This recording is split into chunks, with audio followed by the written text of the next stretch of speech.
A crew for a wellness. Must വാച്ചാണ് പടം. പക്ഷെ ഞാൻ മസ്റ്റ് വാച്ച് പറയില്ല, കാരണം ഇത് എല്ലാവർക്കും ഇഷ്ടപ്പെടുന്ന ഒരു ടൈപ്പിലുള്ള സിനിമയല്ല. ഈ സിനിമ കണ്ടു കഴിഞ്ഞാൽ ചിലപ്പോൾ നിങ്ങൾക്ക് മലയാള സിനിമയിലെ അതിരനൊക്കെ ആയിട്ട് സാമ്യം തോന്നാം. അറിയില്ല, ചിലപ്പോൾ ആൾ ഇതിന് ഇൻസ്പയർ ആയിട്ട് ചെയ്തതോ അത് എന്തെങ്കിലും ആവട്ടെ. ഈ പടം എന്ന് പറഞ്ഞു കഴിഞ്ഞാൽ ഷോർട്ട് ഫിലിം മേക്ക് ചെയ്യണവർക്കും അല്ലെങ്കിൽ സിനിമ ഉണ്ടാക്കണമെന്ന് താല്പര്യമുള്ളവർക്കൊക്കെ കാണാൻ പറ്റിയ ഒരു പടമാണ്. കാരണം മേക്കിംഗ് വൈസ് കൊണ്ട് അന്യായം ആയിട്ടുള്ളൊരു സിനിമയാണ്. ഭയങ്കരമായിട്ട് ഇൻസ്പയർ ആയിട്ടുള്ള കുറേ സീനുകളും ഷോട്ടുകളും സിനിമോട്ടോഗ്രാഫിയും ഒക്കെ ഈ സിനിമയിലുണ്ട്.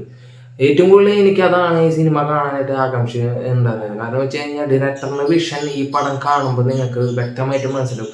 ഇങ്ങനെയും വിഷൻ ചെയ്തിട്ട് സിനിമകൾ ചെയ്യാൻ പറ്റുമല്ലോ എന്ന് ഈ പടം കാണുമ്പോൾ നിങ്ങൾ അന്താളിച്ച് പോകും.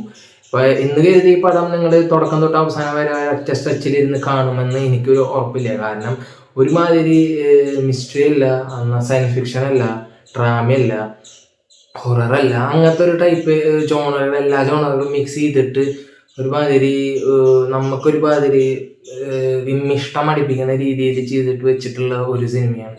ഇതിൻ്റെ സ്ക്രീൻ പ്ലേ അങ്ങനെയാണ്. പിന്നെ ഈ സിനിമയുടെ അടുത്ത് പറയുന്നത് മേക്കിംഗ് ആണ്. ബാക്ക്ഗ്രൗണ്ട് സ്കോറും മേക്കിംഗ് വേറെ അന്യായമാണ്. ബാക്ക്ഗ്രൗണ്ട് സ്കോർ എനിക്ക് ഭയങ്കരമായിട്ട് ഇഷ്ടപ്പെട്ടിട്ടുണ്ട്. ഭയങ്കരമായിട്ട് എനിക്ക് ഇഷ്ടപ്പെട്ടു. അത് അങ്ങനത്തെ ഒരു ടൈപ്പിൽ കറക്റ്റ് ഈ പടത്തിന് വേണ്ട രീതിയിലാണ് ഇതിൻ്റെ ബാക്ക്ഗ്രൗണ്ട് സ്കോർ ചെയ്തിരിക്കുന്നത്. അപ്പോൾ ഈ പടത്തിൻ്റെ എല്ലാ സൈഡിൽ നിന്നും നല്ല രീതിയിൽ ബുദ്ധിമുട്ടിയിട്ട് ചെയ്തിട്ടുള്ള ഒരു സിനിമയാണിത്.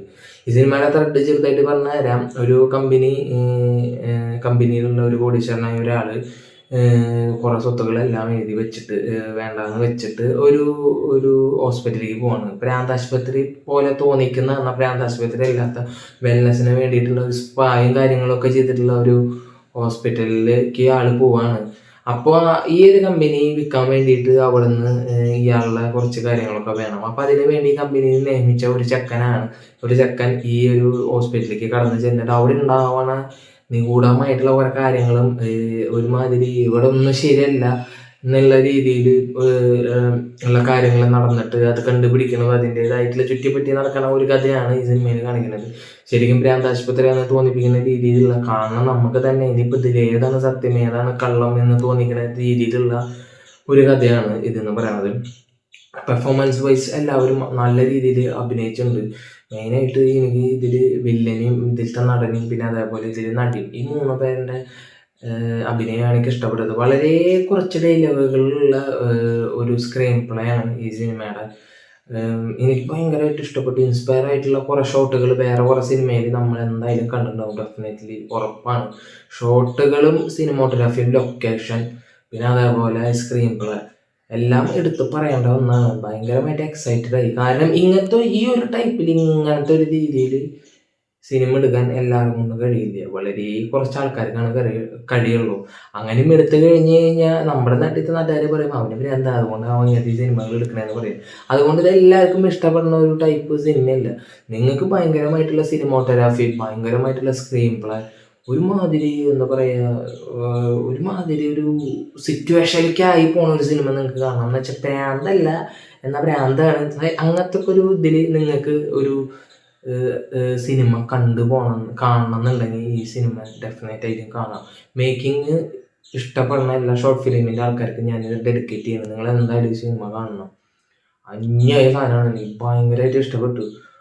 എന്താ പറയുക, ഒരു പ്രത്യേക ടൈപ്പ് സിനിമയാണ്. പിന്നെ ക്ലൈമാക്സ് മാത്രമാണ് എനിക്ക് ചെറുതായിട്ട് ഇഷ്ടപ്പെടാണ്ടിരുന്നത്. ഇത്രയൊക്കെ ആക്കി വെച്ചിട്ട് ഈ ഒരു ലെവലിലേക്ക് എത്തിച്ചപ്പോൾ എനിക്കെന്തോ കുറച്ചും കൂടി അപ്പോൾ ഇത്രയൊക്കെയാണ് എനിക്ക് ഈ സിനിമയെ കുറിച്ച് പറയാനുള്ളത്. കുറേ പറയണമെന്നുണ്ട്, കൂടുതലായിട്ട് പറയണമെന്നുണ്ട്. എന്തായാലും കണ്ടു കഴിഞ്ഞാൽ നിങ്ങൾ മിക്കവാറും ചിലർക്ക് എക്സ്പ്ലനേഷൻ കാണേണ്ടി വരും. അങ്ങനെയാണ് ഈ പടത്തിൻ്റെ മേക്കിംഗ് എന്ന് പറയുന്നത്. സാധാരണ ഒരു പടത്തിൽ കാണുന്ന രീതിയിലുള്ള മേക്കിങ് കാര്യങ്ങളും സാധാരണ ഒരു പടത്തിൻ്റെ സ്ക്രീൻ പ്ലേ അല്ല ഈ പടത്തിനുള്ളത്. അതാണ് എനിക്ക് ഭയങ്കരമായിട്ട് ഇഷ്ടപ്പെട്ടത്. ഭയങ്കര ഡിഫറെൻ്റ് ആയിട്ടുള്ള ഒരു സംഭവമാണ്. 2016 കൂടി ഇറങ്ങിയിട്ടുള്ളതാണെന്ന് ആലോചിക്കണം. അപ്പോൾ അതൊക്കെയാണ് എനിക്ക് ഈ സിനിമയെ കുറിച്ച് പറയാനുള്ളത്. മറ്റൊരു സിനിമയായിട്ട് വരുന്നവരേക്കും എല്ലാവർക്കും ഉണ്ടായിരിക്കുന്നത്.